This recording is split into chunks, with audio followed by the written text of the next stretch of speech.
राधे राधे मित्रों, श्रावण मास महात्म्य की अमृत धारा में इसकी यात्रा करने के लिए फिर से आपको स्वागत करती हूँ। राधे चैनल में आइए और आज हम आपको 5वां अध्याय सुनाते हैं। हर हर महादेव। अध्याय 4 में शिवजी ने सनत कुमारों को धारणा, पारणा व्रत, मासो उपवास व्रत के साथ वेश्या सुगंधा कैसे शिवमय हो गई बताया था। अब इस अध्याय में हम क्या सुनने वाले हैं उसे सुनिए। अब इस अध्याय में किए जाने वाले व्रत, अनुष्ठान, रविवार व्रत और सुकर्मा ब्राह्मण की कथा हम सुनेंगे। भगवान शंकर जी बोले, हे सनत कुमारों, करोड़ों पार्थिव लिंगों के महात्म्य तथा पुण्य का वर्णन नहीं किया जा सकता। जब एक लिंग महात्म्य की कथा कहना असंभव जान पड़ता है तो फिर कोटि लिंगों का महात्म्य कौन कह सकता है भला। यदि मनुष्यों में करोड़ों लिंग निर्माण करने की शक्ति ना हो तो उसे केवल 1000 लिंगों का निर्माण करना चाहिए। इसमें भी समर्थ ना हो तो 100 लिंग या फिर मास में केवल 1 लिंग बनवाना ही चाहिए। इस मास में केवल 1 लिंग बनाने पर भी जीव मेरे पास निवास कर सकता है। कामदेव के शत्रु भगवान शंकर का 16 उपचार से षडाक्षर मंत्र ओम नमः शिवाय मंत्र सहित अर्चन करना चाहिए। गृह यज्ञ करके उद्यापन करना चाहिए। उसके बाद हवन करना चाहिए और ब्राह्मणों को भोजन कराना चाहिए। सनत कुमारों, इस अनुष्ठान से को करने वाले की असमय या अकाल मृत्यु नहीं होती है। इस मास का व्रत बांझपन को दूर करने वाला, सभी विपत्तियों को नाश करने वाला तथा सभी संपत्तियों की वृद्धि करने वाला है। यह व्रत सभी तरह के रोग, शोक, संताप मिटाता है, ऐश्वर्य में वृद्धि करता है। मृत्यु पश्चात वह मनुष्य कल्प पर्यंत मेरे समीप कैलाश वास करता है। जो मनुष्य श्रावण मास में पंचामृत से शिवजी का अभिषेक करता है वह सदा पंचामृत का ही पान करने वाला, गौधन से संपन्न, अत्यंत मधुर भाषण करने वाला तथा त्रिपुर के शत्रु भगवान शिव को प्रिय होता है। जो इस मास में अनुदान व्रत करने वाला तथा हविष्यान्न ग्रहण करने वाला होता है वह चावल आदि सभी प्रकार के धान्यों का अक्षय निधि स्वरूप हो जाता है। पत्तल पर भोजन करने वाला श्रेष्ठ मनुष्य सुवर्ण पात्र में भोजन करने वाला तथा शाक का त्याग करने से शोक का हरण हो जाता है। श्रावण मास में केवल भूमि पर सोने वाला कैलाश में निवास प्राप्त करता है। इस मास में एक भी दिन प्रातः स्नान करने से मनुष्य को 1 वर्ष स्नान करने के फल का भागी कहा गया है। इस मास में जितेंद्रिय होने से इंद्रिय बल की प्राप्ति होती है। स्फटिक, मणि, पत्थर, मिट्टी और मरद कमणी से बनाया या स्वयं बनाए हुए शिवलिंग अथवा चंदन, मक्खन या किसी और विधि से बनाए हुए शिवलिंग की मात्र एक बार पूजा करने से 100 ब्रह्म हत्याओं का पाप नष्ट हो जाता है। किसी तीर्थ क्षेत्र में सूर्य ग्रहण या चंद्र ग्रहण के अवसर पर 1 लाख जप से जो सिद्धि होती है वह इस मास में 1 बार के जप से ही हो जाती है। अन्य समय में जो 1000 नमस्कार और प्रदक्षिणाओं की जाती है उनका जो फल मिलता है वह इस मास में 1 बार नमस्कार और प्रदक्षिणा करने से ही प्राप्त हो जाता है। यह महीना मुझे अत्यधिक प्यारा है। इस महीने में वेद पारायण करने पर सब वेद मंत्रों की अच्छी तरह सिद्धि हो सकती है।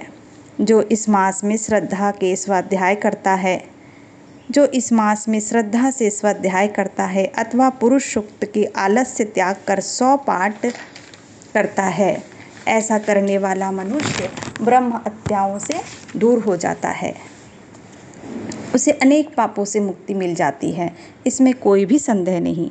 हे सनत कुमारों, गुरु पत्नी के साथ संसर्ग जन्य पाप के लिए यही महान प्रायश्चित है। इसके समान पुण्य प्राप्त, पवित्र तथा पापनाशक कुछ भी नहीं हो सकता। पुरुष सूक्त के जप के बिना इस मास में एक भी दिन व्यतीत नहीं करना चाहिए। जो मनुष्य इस फल को अर्थवाद कहता है वह नरकगामी होता है। इस महीने में समिधा, चक, तिल और घी से गृह यज्ञ होम करना चाहिए। शिव के रूपों को भली भांति ध्यान आदि करके धूप, गंध, पुष्प, नैवेद्य आदि से पूजन करना चाहिए। अपने सामर्थ्य के अनुसार कोटि होम, लक्ष होम अथवा 10 सहस्त्र होम करना चाहिए। व्याहुतियाँ ओम भू, ओम भुवः, ओम स्वः के साथ तिलों के द्वारा भी यह ग्रह यज्ञ नामक होम किया जाता है। हे सनत कुमारों, इसके बाद अब मैं वारों के व्रतों का वर्णन करूँगा, आप सुनिए। हे अनग, उनमें सर्वप्रथम मैं आपको रविवार का व्रत बताऊंगा। इस संबंध में लोग एक प्राचीन इतिहास को कहते हैं, तो वो सुनिए। प्रतिष्ठानपुर में सुकर्मा नामक एक दरिद्र ब्राह्मण रहता था। वह भिक्षा से ही अपना गुजारा चलाता था। एक बार वह भिक्षा मांगने घूमते घूमते नगर में गया। घूमते घूमते वहाँ एक गृहस्थ के घर में भिक्षा मांगने गया। वहाँ कुछ स्त्रियां रविवार का व्रत कर रही थी। उस ब्राह्मण को देखकर उन स्त्रियों ने पूजन सामग्री को शीघ्रतापूर्वक ढक दिया। इस पर वह ब्राह्मण बोले, हे श्रेष्ठ स्त्रियों, आप सब ने यह व्रत क्यों छुपा लिया? आप सब साध्वी हैं, कृपा करके आप मुझे इस व्रत की विधि कहिए। समदृष्टि रखने वालों का तो उपकार ही स्वार्थ है, क्योंकि परोपकार जैसा दूसरा धर्म तीनों लोकों में नहीं है। मैं दरिद्र अवस्था के कारण अत्यंत दुखी हूँ, अतः आप इस उत्तम व्रत का विधान तथा फल मुझे बताइए। मैं भी इस व्रत को करूँगा। स्त्रियाँ बोली, हे द्विज, इस व्रत के करने में आप उन्माद तथा प्रमाद करोगे, अथवा भूल जाओगे, अथवा इसके प्रति अभक्ति या अनास्था रखने लगोगे, तो यह व्रत निष्फल है। अतः आपको मैं ये व्रत कैसे बताऊं? ब्राह्मण ने कहा, नहीं, मैं ऐसा नहीं करूँगा। ब्राह्मण की यह बात सुनकर उनमें से एक प्रौढ़ स्त्री ने उस ब्राह्मण को उस व्रत की विधि बतलाई। उसने कहा, हे ब्राह्मण, श्रावण मास के शुक्ल पक्ष के प्रथम रविवार को मौन रहकर प्रातः ही उठकर नित्य कर्म से निवृत्त हो ठंडे जल से स्नान कर धान के पत्ते पर 12 परिधि वाला मंडल बनाकर उस पर लाल चंदन से लाल सूर्य के समान गोलाकार बनाओ। उसी मंडल पर संध्या नाम वाली स्त्री के साथ सूर्य की पूजा लाल चंदन से करें। सूर्य के 12 मंडलों पर लाल चंदन के साथ लावा तथा जप, अर्घ्य, भक्ति और श्रद्धा सहित सूर्य भगवान को प्रदान करने चाहिए। इस अर्घ्य में रक्ताक्ष, जप, फूल और उपचार शामिल हैं। नैवेद्य के लिए नारिकेल बीज और खांड के साथ सूर्य मंत्र का जाप करें। स्तवन और नमस्कार के लिए 12 मंत्रों को प्रयोग में लाए और 12 बार प्रदक्षिणा करके 6 सूत को एक जगह एकत्रित कर उसे 6 ग्रंथियों से युक्त कर दे।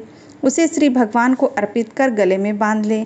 12 फलों वाला सूत्र विद्यमान ब्राह्मण को दान कर दे। इस व्रत की विधि को किसी को सामने नहीं सुनानी चाहिए।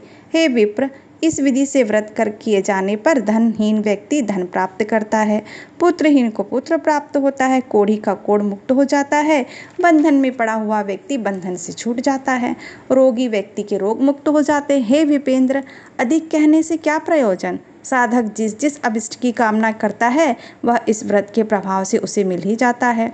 इस प्रकार श्रावण के 4 रविवारों और कभी कभी 5 रविवारों में इस व्रत को करना चाहिए। इसके बाद व्रत की संपूर्णता के लिए उद्यापन करना चाहिए। विपेंद्र, आप भी इस प्रकार का व्रत करें।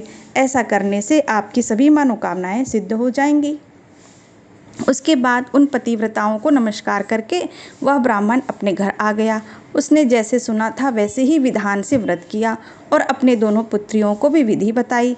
इस व्रत की विधि के श्रवण मात्र से ही ब्राह्मण की दोनों कन्याएं अति रूपवान हो गई। लक्ष्मी देवी भी अब उस ब्राह्मण के घर में आकर वास करने लगी।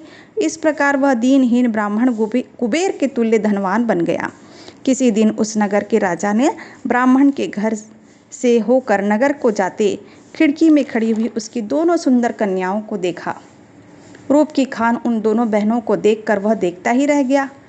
तीनों लोकों में कमल, चंद्रमा आदि जो भी वस्तुएं हैं उन्हें वे दोनों कन्याएं अपने शरीर द्वारा इन अवयवों को तिरस्कृत कर रही थी। उन्हें देखकर राजा मोहित हो गया और क्षण भर के लिए वहीं खड़ा रह गया। ब्राह्मण को शीघ्र बुलाकर उन्होंने दोनों कन्याओं को मांग लिया। अब उस ब्राह्मण ने भी हर्षित होकर दोनों कन्याएं राजा को प्रदान कर दी। इस राजा को पति रूप में प्राप्त कर वे दोनों कन्याएं भी प्रसन्न हो गई और स्वयं भी इस व्रत को करने लगी और पुत्र पौत्र आदि से संपन्न हो गई। शिव बोले, हे सनत कुमारों, इस कथा के श्रवण मात्र से ही मनोकामनाएं पूरी हो जाती है। यदि ऐसे व्रत को अनुष्ठान और विधि पूर्वक संपन्न किया जाए तो प्राणी को इस लोक और परलोक में एक सुख मिलता है, अंत में वह मोक्ष पाता है। इस प्रकार श्री स्कंद पुराण के अंतर्गत ईश्वर सनत कुमार संवाद में श्रवण मास महात्म्य में प्रकीर्ण नाना व्रत रविवार व्रतादि कथन नामक 5वां अध्याय समाप्त हुआ।